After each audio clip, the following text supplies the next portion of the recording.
Sur France Bleu Pays de Savoie avec notre invité ce matin, Anne Chauvet. On va reparler évidemment de la nomination à Matignon de Michel Bernier. Et on est avec Jean-François Coulombe, bonjour. Bonjour à tous les auditeurs, à toutes les auditrices. Vous êtes le député Nouveau Front Populaire de la Savoie. Alors je dis le puisque vous êtes le seul député de gauche dans nos deux départements. Le Nouveau Front Populaire qui est arrivé en tête des dernières législatives. Et là c'est donc un Premier ministre LR qui est nommé. Les LR qui eux ont seulement 47 députés. Vous vous dites quoi ce matin que vous êtes fait avoir ?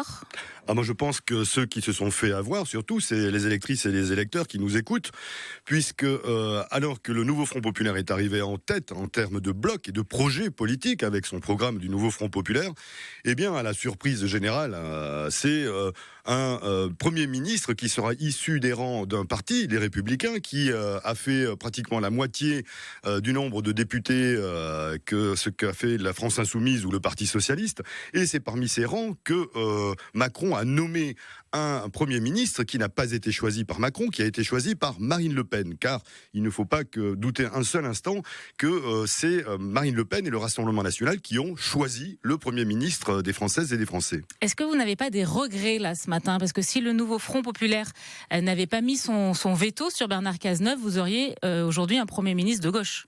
Alors c'est une sorte de chantage effectivement auquel s'est livré le président de la République en disant écoutez, je vous en mets un qui est tout à fait macroniste et vous avez intérêt à l'accepter parce que sinon vous allez voir, je vais vous en mettre un qui est bien pire. Et effectivement c'est ce qui vient de se produire, puisque alors que les Français et les Français n'ont pas voté majoritairement pour le Rassemblement National ni pour le clan Macron, eh bien ils se retrouvent avec un Premier ministre qui va faire du moitié Macron, du moitié Le Pen, c'est-à-dire un Premier ministre macro-lepéniste, alors que c'est exactement le message inverse qui a été donné dans les urnes. C'est pourquoi moi j'appelle tous les auditeurs et les auditrices à venir manifester partout en France et à Chambéry en particulier, samedi prochain à 10h à la place au parc du Vernet, pour aller montrer que nous ne sommes pas dupes de ce tour de passe-passe qui est une véritable torsion de nos institutions, de notre démocratie, puisque maintenant, a priori, ceux qui perdent les élections gagnent le gouvernement. Il y a également des manifestations à Annecy et à Thonon. Vous aussi, dites-nous ce que vous en pensez de cette nomination. L'antenne est à vous, vous nous appelez 0806 00 10 10. Pour vous, une bonne ou une mauvaise nouvelle, la nomination de Michel Barnier à Matignon. Le Nouveau Front Populaire annonce qu'il censurera ce gouvernement Barnier. Vous voulez même pas lui laisser une chance ? Mais on le connaît, Monsieur Barnier, c'est un vieux dinosaure de la politique, puisqu'il a commencé en 80, même avant 81, mais on se souvient de ses états de fait en 81, puisqu'il avait voté contre la dépénalisation, en quelque sorte, la décriminalisation de l'homosexualité. Donc vous voyez à quel réactionnaire nous allons avoir affaire, c'est-à-dire que rien ne va changer par rapport à ce que nous avons traversé ces dernières années. On va vous dire que c'était en 81 et que depuis il a changé. Oui, bien sûr, mais enfin en attendant, on voit aussi également qu'il a été un fervent défenseur de la loi Asile et Immigration, donc je peux vous garantir que pour la question des droits civiques et des droits individuels, ce n'est pas quelqu'un qui sera un défenseur de notre démocratie au sens où on l'entend, c'est-à-dire celle qui défend les droits des citoyens. Il est quand même présenté, c'est ce qui ressort tout le temps là, dans tous les portraits qu'on a de lui, comme un homme de consensus, un bon négociateur. Est-ce qu'on n'a pas besoin d'une personnalité comme ça aujourd'hui, vu la situation et le rapport de force à l'Assemblée nationale ? Mais je rappelle à nouveau à cette antenne que c'est Marine Le Pen qui a choisi ce Premier ministre. Ce n'est pas Emmanuel Macron. Emmanuel Macron s'est remué dans tous les sens pour aller nous sortir de son chapeau des noms aussi extravagants qu'ineptes. Et finalement, ils se sont mis d'accord. Le Rassemblement National et la Macronie, les deux camps qui ont perdu les élections, se sont mis d'accord pour infliger à la France un Premier ministre qui est l'exact contraire de ce que la politique du Nouveau Front Populaire se proposait de mettre en place aujourd'hui pour les Françaises et les Français. Alors, vous parlez du Rassemblement national. Vous faites quoi si lors d'une niche parlementaire, alors une niche parlementaire, c'est prévu à l'Assemblée nationale, c'est les groupes qui peuvent faire des propositions. Si le RN propose l'abrogation de la réforme des retraites, vous voterez quoi ? Mais ça, c'est aussi de l'enfumage, parce que la réalité, c'est qu'ils n'ont rien fait pendant les 2 années qui ont précédé. Ils ont voté main dans la main avec la Macronie toutes les lois les plus liberticides, antisociales, écocidaires. Donc, qu'est-ce que vous voulez espérer d'un parti parti qui ne fait que de la démonstration, qui ne fait que... Moi, je parle ici d'ailleurs aux électrices et aux électeurs du Rassemblement national. Vous vous rendez compte, vous avez voté en croyant que vous feriez barrage à la Macronie, que vous alliez voter pour le clan Le Pen-Bardella et que ça changerait quelque chose. Et vous vous rendez compte que ces gens-là se mettent d'accord, main dans la main avec Macron, pour aller perpétuer la politique qu'ils ont subie et qu'ils ont dénoncée pendant des années maintenant. Vous savez que certains vont vous accuser de désordre et de refuser tout compromis. Bah écoutez, qui c'est qui refuse le compromis? C'est bien le clan présidentiel qui a tout fait pour ne pas nommer un Premier ministre issu du camp qui a gagné les élections, le nouveau Front Populaire et ses alliés. Donc on peut tourner autant qu'on veut, les gens ne sont pas dupes et vont bien voir, et ils voient bien qu'est-ce qui est en train de se passer dans notre pays, où on a une dérive antidémocratique que nous avons dénoncée. Et c'est la raison pour laquelle, si vous voulez, à côté des gesticulations d'un parti, le Rassemblement national, qui fait tout et son contraire, mais qui continue la politique économique de Macron, eh bien nous déposons une motion de destitution du président qui n'est désormais plus garant de nos institutions.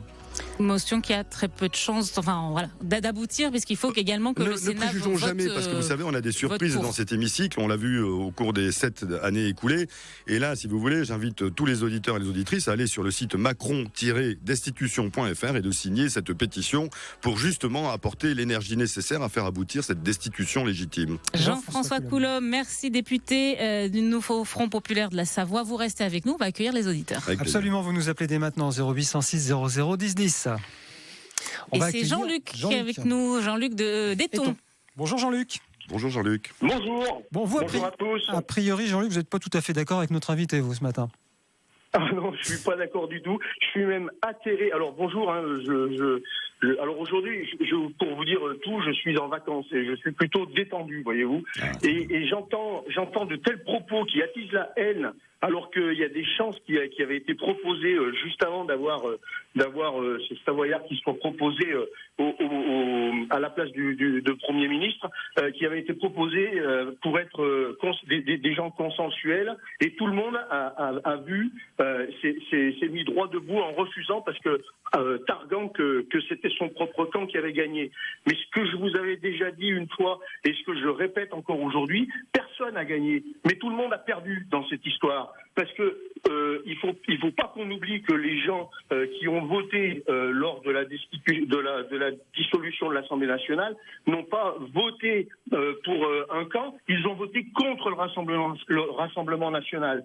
Et quand j'entends des propos qui attisent la haine et qui empêchent la négociation, qui mobilisent les gens pour faire croire qu'un camp a gagné par rapport à un autre, je suis atterré d'avoir des dirigeants politiques qui aient cette attitude et ce comportement dans des antennes. Jean-Luc. Merci Jean-Luc, on va faire réagir Jean-François Coulombe. Oui, bonjour Jean-Luc. Eh bien, moi je ne suis bien évidemment pas d'accord avec ce que vous dites, pour la simple et bonne raison que, si vous voulez, on a aujourd'hui un ministre qui a été coopté en quelque sorte par le camp macroniste et le camp lepéniste. Or, c'est les deux blocs qui ont perdu les élections. Alors vous allez me dire, oui mais regardez, ils ont eu l'intelligence de se mettre d'accord. Nous, ça ne nous surprend pas, puisqu'on sait que les deux ont des intérêts conjoints en quelque sorte à mener la même politique économique, la même politique écocidaire et la même politique qui est destructrice des droits fondamentaux dans notre pays. Donc ça ne nous étonne pas, mais vous ne pouvez pas dire que le camp du nouveau Front Populaire n'a pas gagné les élections, parce que sinon c'est qu'il y a un problème arithmétique là-dedans. Nous sommes devant en nombre de députés pour l'ensemble des alliés de cette coalition. Donc vous voyez bien qu'on est capable de compromis, puisque nous ne sommes pas égaux. La France Insoumise, le Parti communiste, les écologistes et le Parti socialiste, c'est 4 partis différents, mais qui convergent sur tout un ensemble de valeurs communes et qui ont été piétinées par ce président de la République. On a Roger aussi qui nous appelle. Bonjour Roger. Bonjour à tous. Bon, le choix de Michel Barnier pour vous, c'est une bonne chose ou une mauvaise chose? Je trouve que c'est une excellente chose. Quand j'entends les déclarations du Front Populaire, heureusement que je suis assis, parce que sinon je m'écroulerais. Non, écoutez, c'est des gens qui, comme dit un des prédécesseurs, c'est un gars qui est chargé de haine. Notre ami, notre NFP là. Jean-Françoa Coulombe. Ils animent un programme qui est complètement... C'est une illusion, quoi. Comment voulez-vous faire? C'est pas réaliste du tout. En plus, ils disent être les premiers. Mais ils ne sont pas en tête, puisque eux, c'est une alliance qui leur permet d'avoir... Ça prouve l'intelligence du dispositif. Nous sommes capables de faire des compromis, puisqu'on s'allie. Excusez-moi. Donc voilà, je crois qu'il faut être réaliste. Et Bon, monsieur, pour vous, c'est une bonne nouvelle. c'est un homme de compromis. Merci beaucoup, Roger. Roger, de nous avoir appelé de l'Échrennes. Jean-François Coulombe, merci à vous d'être venu dans nos Merci, studios. bonne journée à toutes et à tous. Et puis rendez-vous le 7 septembre, samedi prochain, au centre de Chambéry, pour une déambulation qui faudra entendre notre colère vis-à-vis de ce qui est pour nous un coup de force du président de la République. Bonne journée à vous et cette interview est à réécouter sur francebleu.fr.